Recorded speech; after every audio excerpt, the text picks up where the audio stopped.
is today. And nobody saw this coming, really. And it seemingly came out of left field, but clearly it didn't. Clearly it has been worked on and been talked about and negotiated. But we have confirmation today that Slayer is back. Is this a surprise to anyone?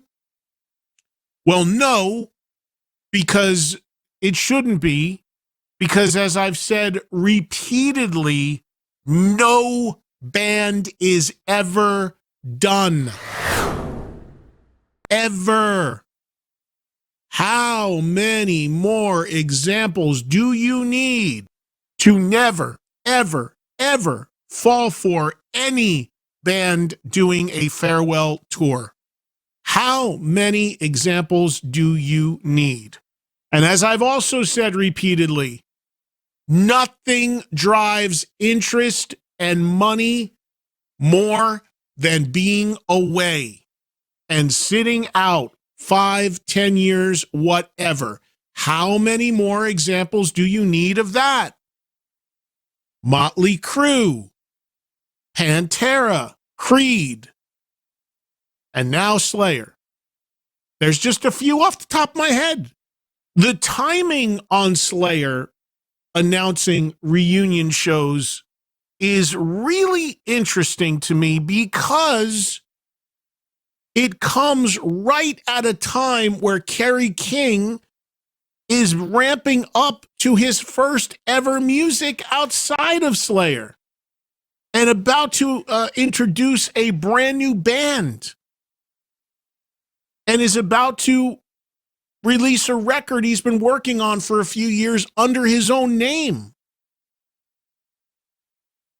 So that to me is really surprising. And look, everyone knows there is no love lost between Kerry and Tom. In a recent interview, Kerry said that he hasn't even talked to Tom since the last Slayer show 5, 6 years ago in LA. So this, although everyone thought at some point this would happen, I'm surprised it's happening now, given that Kerry is about to launch his own thing, has already put out a song, and was announced with his own band on a couple of concert bills. So this, you would think, I don't know, maybe you could make the argument this will help him promote that. The counter argument would be this is going to completely overtake that and people aren't going to care about that given that Slayer is back in some capacity. I don't know. I don't know how. I couldn't tell you how that's going to play out. I could see, I don't know. I could see that there would be more interest in Kerry's thing if Slayer wasn't active because it's the only Slayer thing if Tom's not doing anything.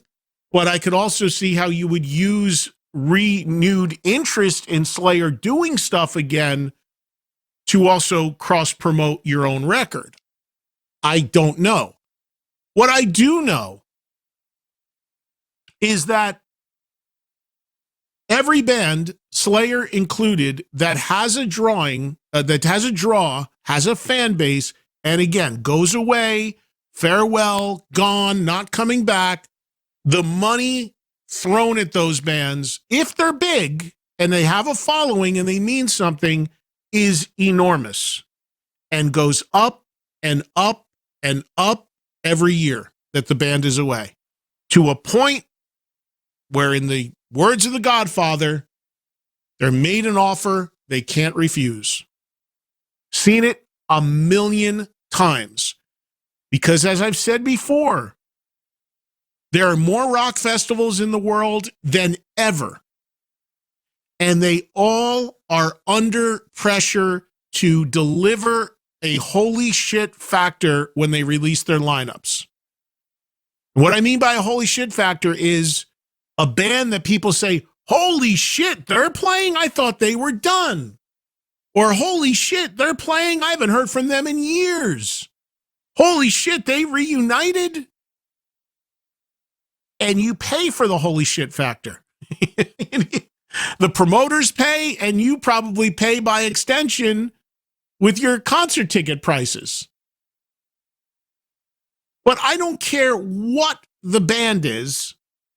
This is driven by money and offers. Now, I had been hearing from well-placed people in the industry for the last year or so that offers going to Slayer, because look, even if a band isn't together anymore, they usually have somebody that reps them, and whether it's an agent or a manager, there's always going to be promoters that come around and kick the tires on that band and say, hey, what would it cost to get such and such together? And they may throw out a number and say $2 million.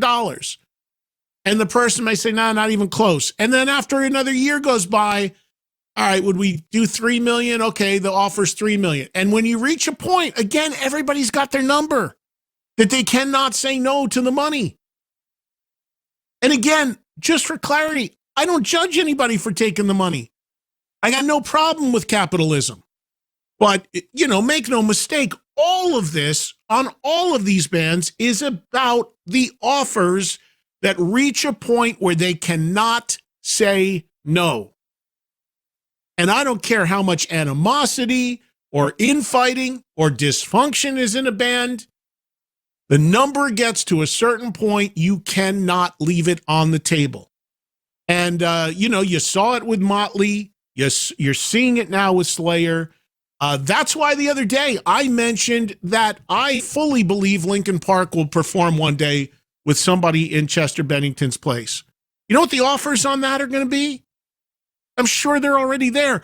I am hearing the Twisted Sister, who are huge in Europe, not so much in America, are being offered crazy money to play European rock festivals.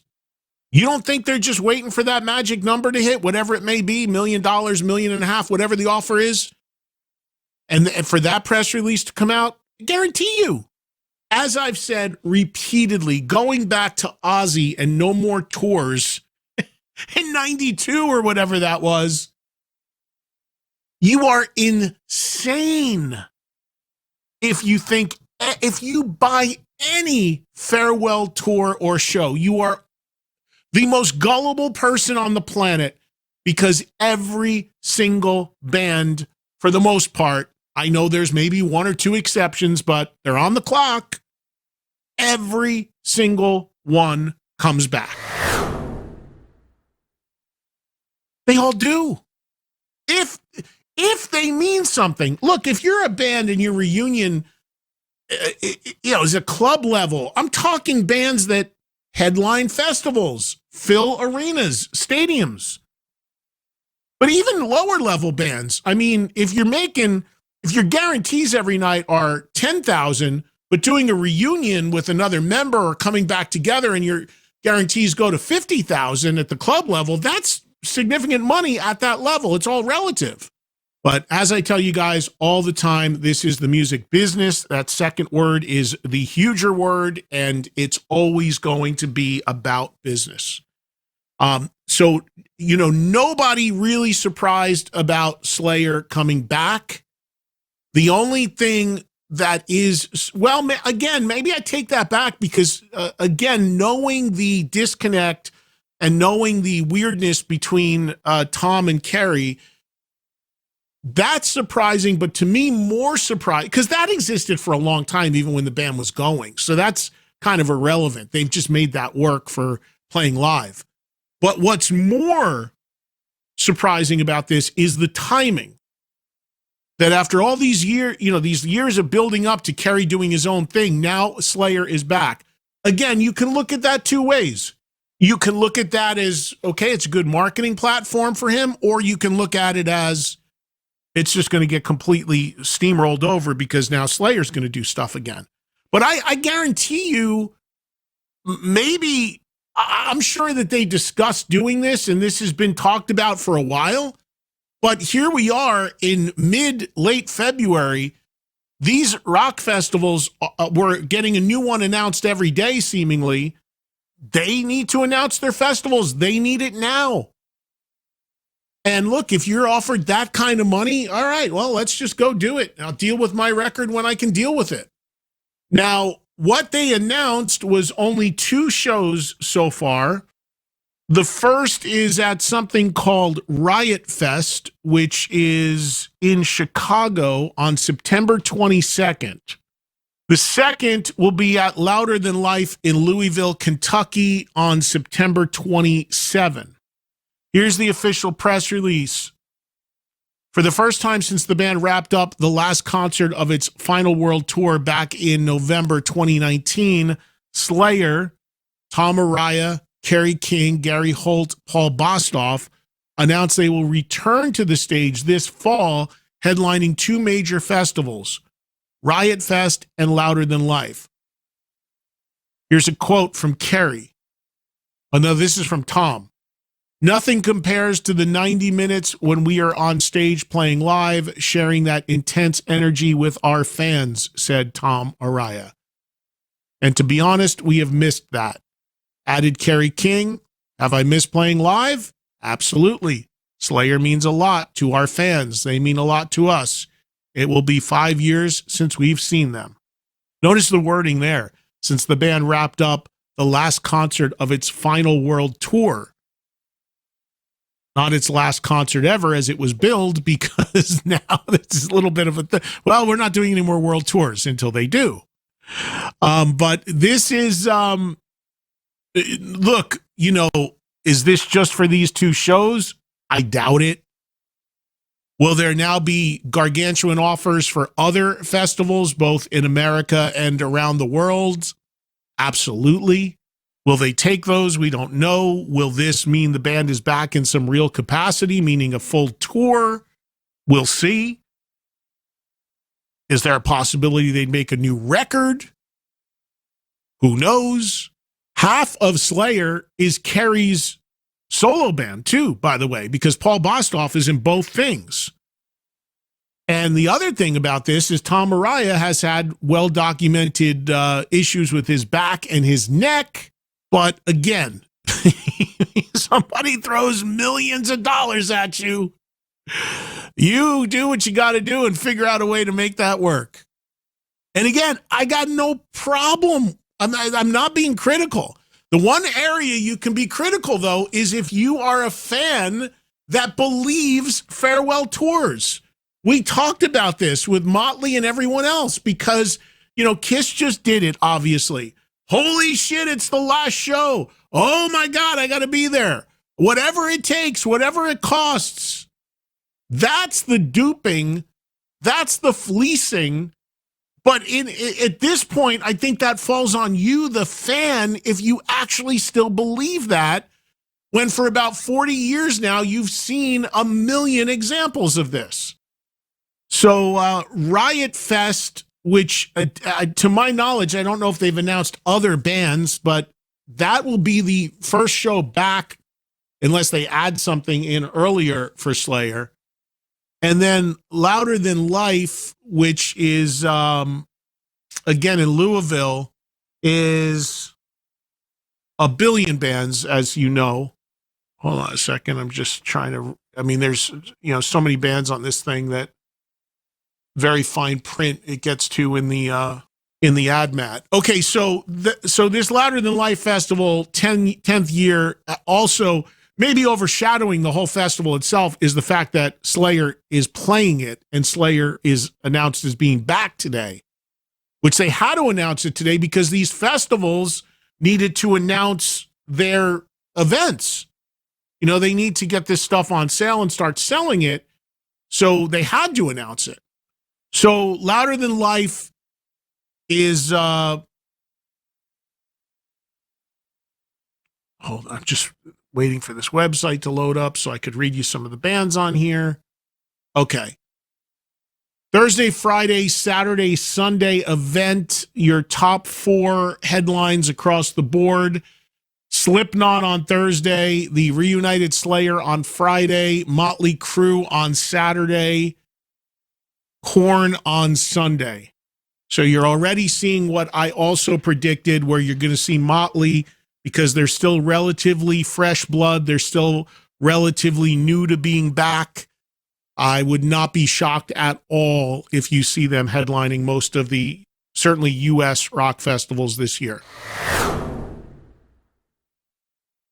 Other bands on Louder Than Life include Anthrax, Five Finger Death Punch, Evanescence, Disturbed, Judas Priest in this moment. And then as you go down to the smaller stages, Tom Morello, Mastodon, Body Count, Reunited, Biohazard. Saw Billy Graziati when I was out in L.A. a couple weeks ago. Good to see him. The Offspring, the singer from Rammstein, Lindemann, Tal Lindemann, Breaking Benjamin, Our Friends Falling in Reverse, Hailstorm, Chevelle, Stained, Clutch.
And a billion others.